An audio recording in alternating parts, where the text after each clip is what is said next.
Hey, this is Fred with the House of Fly, and it is mayfly season here in Montana. Water has just exceeded 42 degrees.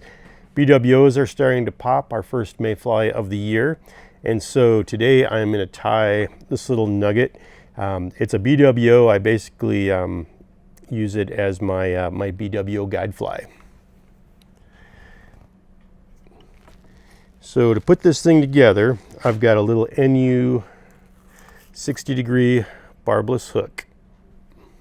This is the FFH 60.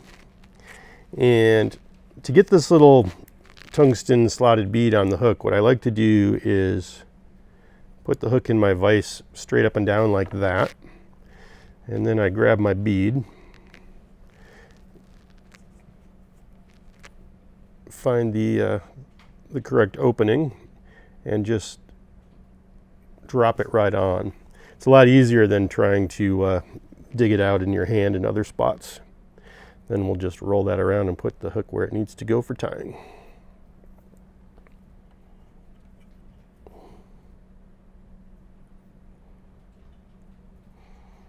So get that squared in there. Then for thread, I am using Semperfli. This is a black nano silken 50 denier, 50D. And I'm just going to start that behind the bead, go forward and back, build it on there enough so it won't slip, and trim that off.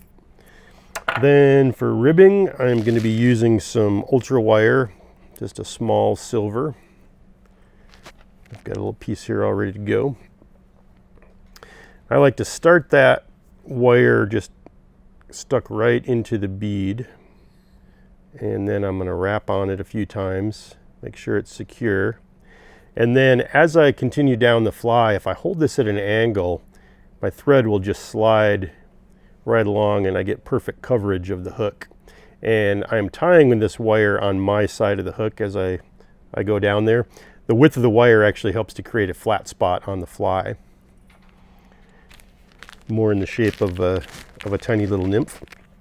So then our next step, for a tail here, I've got some muskrat gray pheasant tail. You could use black as well, but I kind of like the muskrat gray. So I'm just going to tie or grab a little clump, about roughly 6 little pieces there, and tie those in for my tail.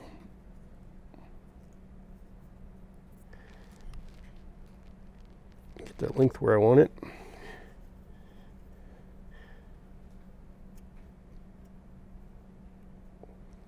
Make sure I've got it tied right back to the wire.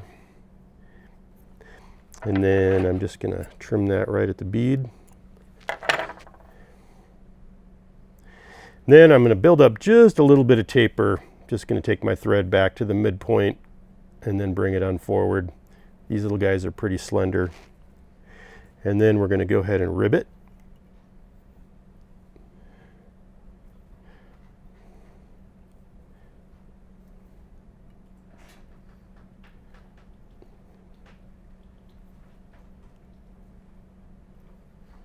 Get about 5 to 6 segments on there. And then to tie this wire off, I like to just alternate wraps on both sides of it several times. This thread is really thin, so it don't have to worry about building up any bulk. And then once I've got that really secure, then I can break that off without moving my my wraps. So that's looking pretty clean and good. So then our next step is we are going to build a little dubbing loop. One of the cool things about this nano silk thread is it is individual strands. And I'm going to make a little dubbing loop with some Ice Dub UV black and then some CDC, and that is a light gray dun. So the first thing I need to do is split my thread, and to get that thread to split, again, this stuff is really thin, but if I just hang the bobbin and just stroke down a few times, and then I can give it a little slack, I can kind of see when that thread is completely straight and it'll start to split for me.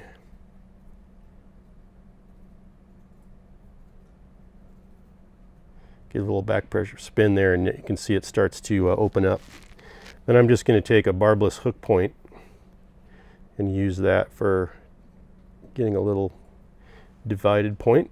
And then I've got my dubbing loop right in my thread there.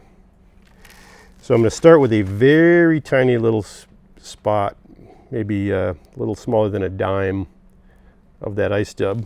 And then I've got a little feather piece here prepped. I'm just going to lay that in. And I want to adjust my length on the feather so it's not going to be much longer than the body of the fly. So when I get that in there, then I'm just going to trim it right off the stem. So we've got our feather and our dubbing, and then we're just going to start spinning that bobbin, and after I get a few twists in there, I'll let those go up and grab the fibers, get some more twists. You notice the feather's getting spun up pretty well, but it's not quite reaching the dubbing. Get a few more in there, and then I can come in here and just capture that dubbing and get a little tighter on the thread. And then we're going to go ahead and build our thorax. A couple wraps, and then when we hit the feather right behind the bead, just work those fibers back. And there we have it. Little whip finish.